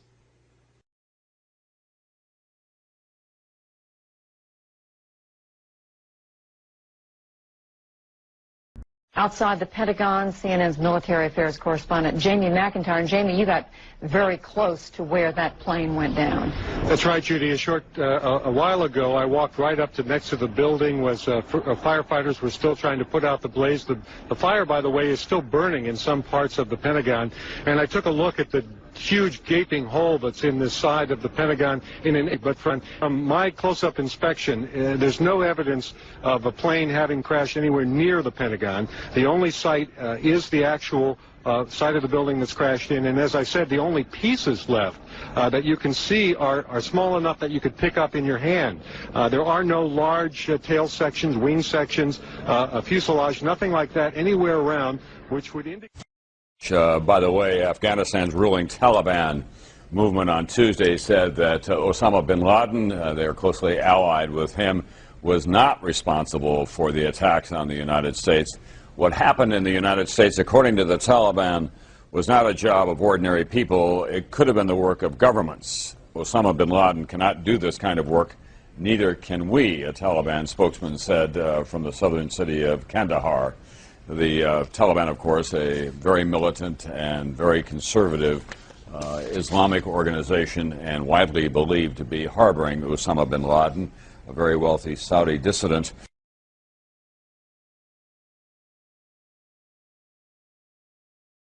Just how did we get here? Less than a month after the attacks of September the 11th, America began its war on terror in Afghanistan and the hunt for Osama bin Laden. Tonight, KSLA News 12's Jeff Farrell takes a closer look at these origins and discovered something that's still conspicuously absent. The FBI's 10 Most Wanted poster reads, quote, Osama bin Laden is wanted in connection with the August 7, 1998 bombings of the United States embassies in Dar es Salaam, Tanzania, and Nairobi, Kenya. These attacks killed over 200 people. In addition, bin Laden is a suspect in other terrorist attacks throughout the world. It turns out, though, bin Laden has never been indicted for 9/11, and there's not a single mention of it directly in the FBI poster. Sheila Thorne in the FBI's New Orleans office told us, quote, the indictment could be superseded if necessary. In other words, 9/11 charges could be tacked on later for something many describe as the Pearl Harbor of our generation. As for why there is no mention at all of 9/11 in the FBI's 10 Most Wanted poster of Osama bin Laden, we wanted to get a comment from the White House as well. When we talked to a gentleman by the name of Blair Jones at the White House press office, he told us that we need to go back to justice, in other words, the FBI. We told him we wanted a separate comment, and he said, quote, we speak with one voice. Either you are with us or you are with the terrorists. Just 9 days after 9/11, the president addressed a joint session of Congress where he blamed al-Qaeda, even mentioning its leader Osama bin Laden by name. Then came December 13, 2001, when the Pentagon released bin Laden's so-called confession video. The FBI revised bin Laden's poster 2 months after September 11th, and 5 years later, there's still no 9/11 reference. We asked retired Barksdale General Peyton Cole for his reaction. It's puzzling, and it begs a question of why not. And we're waiting for that answer, too. Jeff Farrell, KSLA News 12 reporting. FBI Special Agent Sheila Thorne called KSLA News 12 just before news time this afternoon, telling us that our questions are not those that the FBI should answer. Thorne told us the decision whether to indict Osama bin Laden for the 9/11 attacks is made by the U.S. Justice Department. We'll keep you posted. Osama bin Laden, #1 on everybody's most wanted list in the world today. He's saying that, once again, that he did not do it. Don't hold him responsible. He's not guilty. He, of course, is the man that has been fingered by just about everybody in the world. And now he's released a statement really underlining that he had nothing to do with it. So let's go through the statement. There's some interesting aspects to this. He said, after the recent attacks which the U.S. has witnessed, the U.S. government ventured to point fingers at me, accuse me of involvement. The U.S. government has consistently blamed me for being behind every occasion its enemies attack it, that is the United States. And it goes on. I would like to assure the world that I did not plan the recent attacks, which seems to have been planned by people for personal reasons. And as for me, I have been living in the Islamic Emirate of Afghanistan and following its leader's rules. The current leader does not allow me to exercise such operations. Well, Jack, we can all weigh that on the scale of credibility and come to our own conclusion. On September 23rd of 2001, Condoleezza Rice held a news conference, and she stated, "We have definitive proof and evidence that links Osama bin Laden and the Taliban to the attacks on September 11th, and we will release this information in due time." At the date of this production, we're still waiting to see that evidence. In October of 2001, this video was released and shown to the people of America and the world, and we were all told that this was Osama bin Laden accepting responsibility for the attacks on September 11th. But let's compare the Osama in this video to a photograph of the known Osama. When you compare the two, you'll notice that the Osama in the video has a shorter nose. He also appears to be a little chubbier. As the Osama in the video waves his hand, look carefully. You'll see he's wearing a ring and a wristwatch. Jewelry is forbidden by people of the Islamic faith. You'll also notice that when he signs on this pad, he's signing with his right hand. We know that the real Osama was left-handed. So we have to ask this question: where did this video come from? And why was it fabricated to mislead the people of America and the world? If you visit the FBI.gov website, you'll find the 10 most wanted list. And on that list, of course, is Osama bin Laden. You can pull up his wanted poster, and on that poster is a list of charges that he's wanted for. The curious thing is that nowhere in the list of charges is any mention of September 11th. The Muckraker report contacted Rex Toome, a spokesperson for the FBI, and asked why was there no mention of the attacks on September 11th on Osama's wanted poster. Mr. Toome's response was, "We have no hard evidence linking Osama bin Laden with the attacks on September 11th. The 9/11 hijackers are alive and well. That's according to the chief of Japan's Democratic Party, who says 9/11 is a hoax. Dr. David Ray Griffin is a professor and author who wrote the book, The New Pearl Harbor Revisited. He joins us from Santa Barbara, California. So I'm guessing that you think that, and this is just an assumption on my part, that maybe this parliamentarian from Japan may have a point in determining whether 9/11 was really a hoax or not? Oh, absolutely. The physical evidence is so strong for the destruction of the World Trade Center by explosives that we're really in the level of proof now, not conjecture. So on that score, I've just written a book on World Trade Center 7. It's called The Mysterious Collapse of World Trade Center 7, Why the Official Story, the final official account of 9/11 is unscientific and false. And I, in that book, give a massive amount of evidence that's been compiled by scientists, architects, and engineers that all three buildings, although in that book I focus on World Trade Center 7, were brought down by explosives. There's simply no other possibility.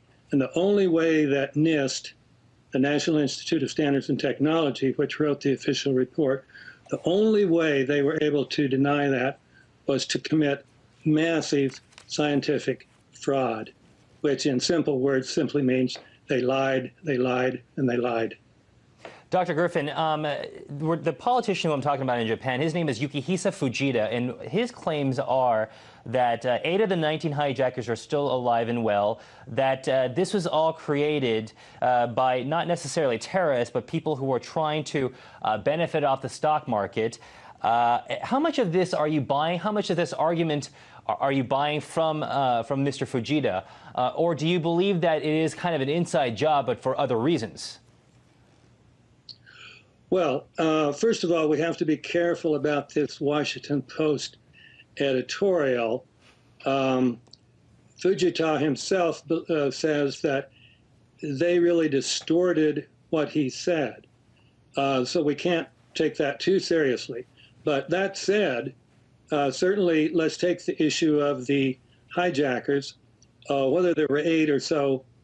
We certainly know that some were still alive after 9/11. Walid al-Shiri, for example, showed up in Morocco and gave a press conference. The BBC reported on it, and they said there's no doubt about the fact that he is the man because they had published, FBI had sent his picture around the world, and it was the same man. And then there's his brother.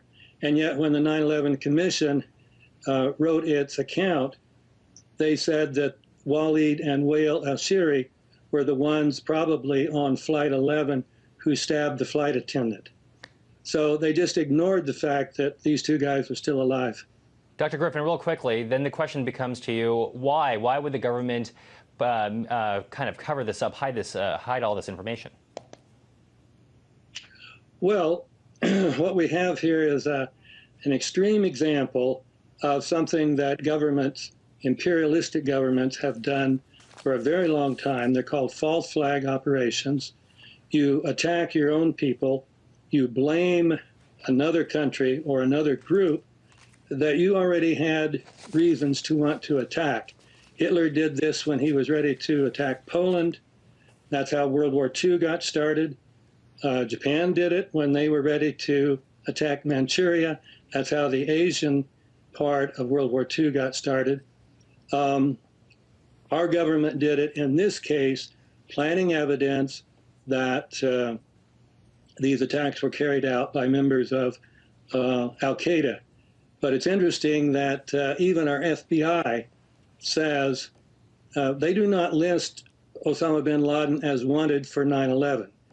Now, our news media generally won't tell the people that, but it's the fact. And when one of our people asked the FBI, why don't you list Osama bin Laden as wanted for 9/11, the fellow who was the head of investigative publicity said, because we have no hard evidence that Osama bin Laden was responsible for 9/11. Okay, Dr. David Ray Griffin, author, thank you so much for joining us. I have a Republican here tonight who's here to prove this is and should be a nonpartisan issue. I'd like to hear from Carl Schwartz, please. Carl. What they found inside the FBI actually came from ongoing drug investigations dating back to 1998. And I heard the other day, just a minute ago, Mr. Thompson brought up Argentina. The company that had the contract with the Taliban is Brightest Corporation.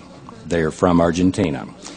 On September 9, 2003, they won a lawsuit in our Fifth Circuit Court of Appeals. They had been tied up in the Texas courts since 1996.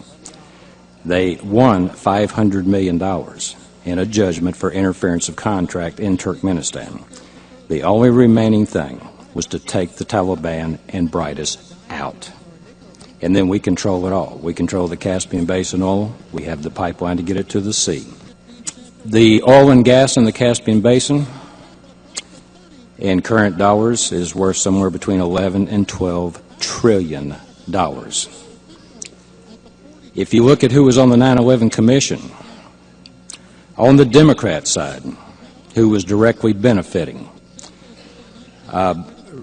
Mr. Ben Venice law firm was the law firm that kept Brightest tied up. They're also the law firm that lost the lawsuit when it went to the Supreme Court and the Fifth Circuit. They kept them tied up at least from 1998. They're involved in Pakistan, Turkmenistan, Kazakhstan, and Uzbekistan in about 20 different ways.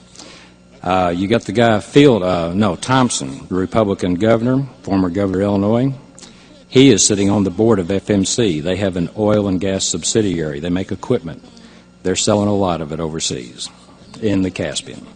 Jamie Gorelick, I thought she was going to be a go-getter. I mean, I was rooting for her because she acted like she knew what she was doing. She sits on the board of Schlumberger, which is a competitor to Halliburton. Just within 2 weeks prior to the 9/11 Commission saying Sinai died and handing it over to the President and Congress to change our rights some more, which is what I think they plan to do, Schlumberger finally comes forward and admits they're having record profits in this last quarter, and they're doing a lot of big bucks business in the Caspian Basin.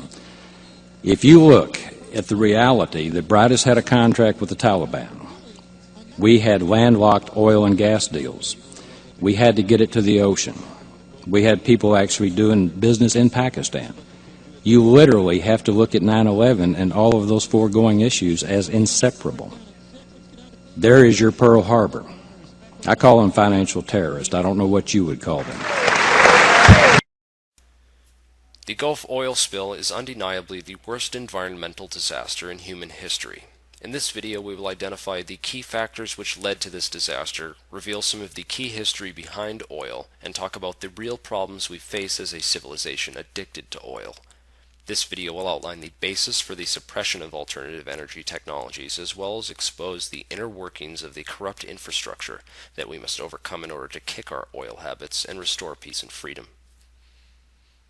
Oil has a long and checkered history of greed, corruption, and empire, from the early days of John D. Rockefeller and Standard Oil Company to being the decisive factor in the outcome of World War II, to the invasion and occupation of Iraq, as well as Third World exploitation. It is now public knowledge that CIA Director George Tenet falsified the case for WMDs, and that the real reason for the invasion of Iraq was for oil. This is duly confirmed by the invasion strategy and the construction of permanent U.S. military bases positioned directly on the oil fields. But it's not really that simple. You see, in late 2000, Saddam Hussein threatened to switch to the euro for trading oil, and was pushing to convert Iraq's $10 billion reserve fund at the UN to euros. This information about Iraq's oil currency has been censored by the U.S. media for the interest of the White House, Federal Reserve, and most importantly, the international bankers. Here's why. A country cannot produce an economy without energy. If countries are forced to trade in their money for U.S. dollars in order to buy energy, the value of the U.S. dollar is increased proportional to the price of oil. So by then increasing the price of oil, you increase the amount each person has to now exchange for the same gallon of energy through the petrodollar, and the transaction balances out the deficit in the currency. This gives the currency its intrinsic value. Money's just paper otherwise. Meanwhile, the central and international bankers who without this artificial bubble are in all reality bankrupt can keep their currency from crashing. Now combine this with the fact that Iran and North Korea, the two other axes of evil, were also planning to switch off the US dollar to the euro. The picture starts to become clearer.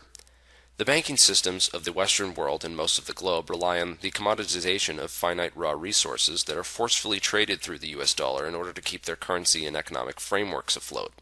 Dishonest and corrupt banking practices around the world create an unnatural dependency on oil and other forms of energy. This is why economic hitmen like John Perkins say that their first job was to construct a power plant and loan third world countries the money at interest to pay for it, thereby enslaving them through debt and dependence on the energy and its infrastructure. In his book, The Best Way to Rob a Bank is to Own One, William Black details the process by which banks create money virtually out of nothing through a process known as fractional reserve banking. Earlier in Europe, banks would hold people's gold deposits and issue them paper banknotes to represent their gold being held in the vaults. The banks realized that people only touched a small fraction of the gold in the reserve and began lending out double the amount of banknotes than they had gold in the vault. The term fractional reserve comes from this process of only keeping a fraction of the deposits in reserve, thereby allowing the rest to be lent out at interest. And as long as too many people didn't try to exchange their paper money back for gold at the same time, the banks would still have enough gold in the vault to cover those who did. By doing this, they were able to create money that wasn't really backed by anything except for the paper that it was printed on, meanwhile allowing them to lend it out to others while collecting interest on this money that didn't really exist. The Federal Reserve was created in 1913 leading into World War I and was a way for competing bankers to create a cartel capable of lending massive amounts of money created out of nothing to the countries in the war, and then collect immense amounts of interest from these nations indebted to this privately owned corporation after the war. The Federal Reserve is able to print money at a 9-to-1 ratio, not just 2-to-1, which means that they can lend out 90% of their net worth while claiming it is still fully intact.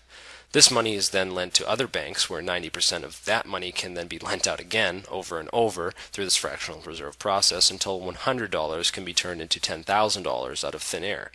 The result of this is the dilution of the US dollar's value. When the Fed prints more banknotes than it has value in reserves, it reduces the buying power of the bills already in circulation. A common trick used to balance out the devaluation caused by fractional reserve banking is the use of inflation. The bankers say, oh, it's not that the buying power of the US dollar has gone down, it's just that it takes more of the same money to buy the same things as before, which is a deceptive way of basically saying the same thing. The trick is to view money as a tradable commodity, so when countries buy energy or oil through a particular currency, the price assigned to the oil is transferred to the value of the money used to pay for it. This sleight-of-hand transaction adds value to the US dollar, which balances out the dilution and lost buying power caused by this fractional reserve practice. In the 6 years leading up to the Great Depression in 1929, the Federal Reserve expanded its money supply 60% beyond its actual reserve, which in part led to the crash of the stock exchange. After the value of industries, companies, and properties hit rock bottom, the bankers were able to buy out much of the United States colleges, newspapers, and industries at cut-rate prices. And don't forget that they were able to print more money out of nothing to pay for these purchases while everyone else was down and out. Similar corrupt practices have been used in the past, even leading up to the creation of antitrust laws. Oil tycoon John D. Rockefeller of Standard Oil spent several years shipping his oil at half price while undercutting his own cost. As a result, he was able to put all of his competitors out of business. After ruthlessly annihilating all the competition, he then jacked up the price of oil to 4 times what it was before he got into the business. This led to the corporate enslavement of U.S. citizens, who then revolted, forcing the Congress to enact the Standard Oil antitrust laws. 2 years later, Rockefeller, J.P. Morgan, and other international banking interests created a privately owned Federal Reserve under the guise of being a federal bank, with one of the most destructive fractional reserve policies to date. The U.S. has been completely dependent on trading oil in U.S. dollars in order to keep their fractional reserve currency afloat since at least the 1980s, and having a country like Iraq, Iran, or North Korea, never mind all three, switch off the U.S. dollar for oil would be catastrophic for the fractional reserve bubble. So back in late 2000, when the axis of evil began making moves to switch off of the US dollar, the White House, Wall Street, and Federal Reserve were facing a complete and total collapse of their system. They had no other choice but to make a case for war. And so we have the Bush administration and CIA fudging the case for WMDs in Iraq while designing a military strategy based around destroying Iraq's alternative energy infrastructure and setting up permanent U.S. military bases around oil reserves. More importantly than simply gaining control of the oil, however, was the act of preventing them from switching their oil currency to the euro, as well as keeping them locked into the system of oil by taking out their alternative energy. In the same vein, when the U.S. threatened Iran, they focused on destroying their nuclear silos with airstrikes to take out their alternative energy rather than attacking or invading the actual country. Again, pushing countries who route oil exchange through the U.S. dollar to keep their production and export focused on oil and not alternative energies. There's also the issue of Afghanistan, which has had a 1,000% increase in opium production since the U.S. invasion, since the bankers also rely on the billion-dollar-a-year drug industry. Drug money gets laundered through the banks, who use it to balance out the money supply further. It's also important to point out that the bankers who are benefiting and protecting this corrupt infrastructure were initially international bankers, prior to creating the Federal Reserve, which was done partly to become the creditors of the globalizing empire that is the United States of America. If you look at who is making the most off of the wars, most would think that it's Halliburton. Dick Cheney had close to 450,000 stocks in Halliburton during the Iraq War, and the Carlyle Group, who are making a massive amount of money through the contracts to build military bases, planes, tanks, ammo, vests, etc. Halliburton also does a lot of the corporate development in the countries around the world after wars and disasters such as Indonesia and Katrina, as well as building a prison industry in the land of the free. The trillions of dollars funding the production of these products that are lining Cheney and Bush's pockets generally comes from the U.S. tax dollars, as well as the bonds created out of nothing from the Federal Reserve that lowers the buying power of the U.S. dollar. However, the biggest profiteers are the creditors of the U.S. debt, who are the international bankers. They get the whole spending net worth of a country back at 100% plus interest. The sum of this net worth consists of all the Carlyle, Halliburton, federal, and state spending of the country, and more.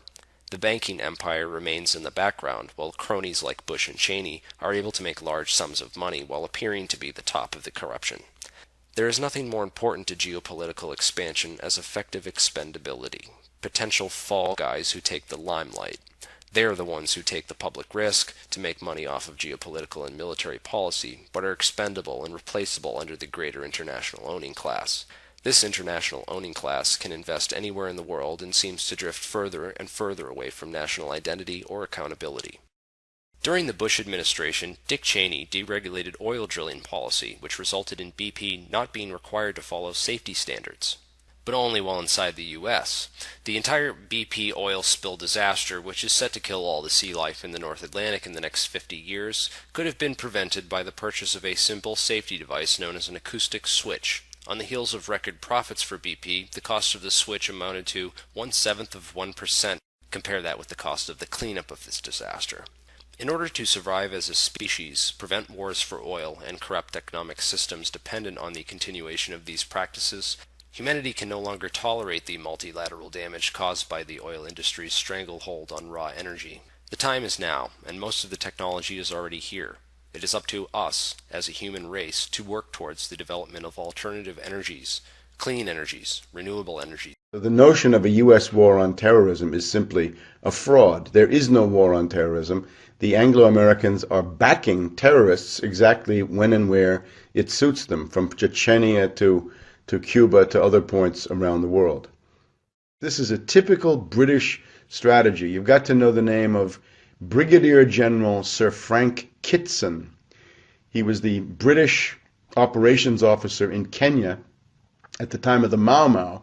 And what Kitson saw, which has been known to commanders for centuries, millennia, if you've got an underground nationalist organization and you want to discredit them, you create your own parallel underground nationalist organization. You send them out, it's got to have the same name, it's got to have a false flag. You send them out, have it commit tremendous atrocities. Those will be blamed on the original relatively benign group, and they'll be discredited, they'll be demonized, and you gain political advantage. He wrote a book about it called Low Intensity Operations. And the technique is called the technique of the counter gang or the pseudo gang.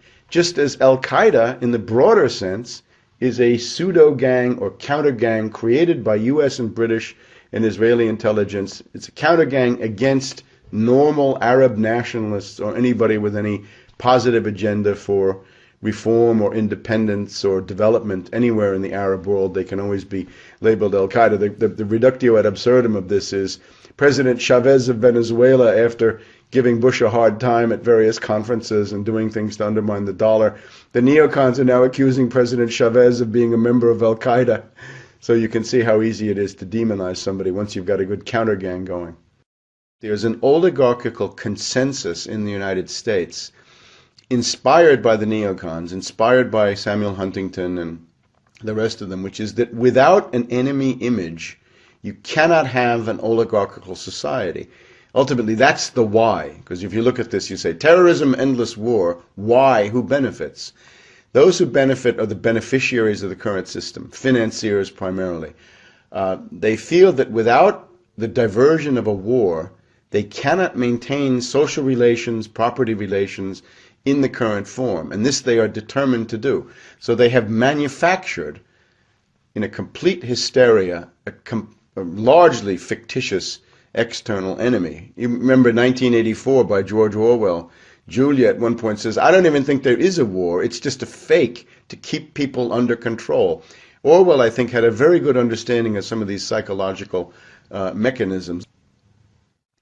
When you see Bush defend his Iraq policy, you will see that he does not use Iraq arguments in terms of closing the deal. When it comes to the heart of the matter, he uses 9/11 arguments. If he's asked, why did 2,000 people have to die in Iraq for no reason?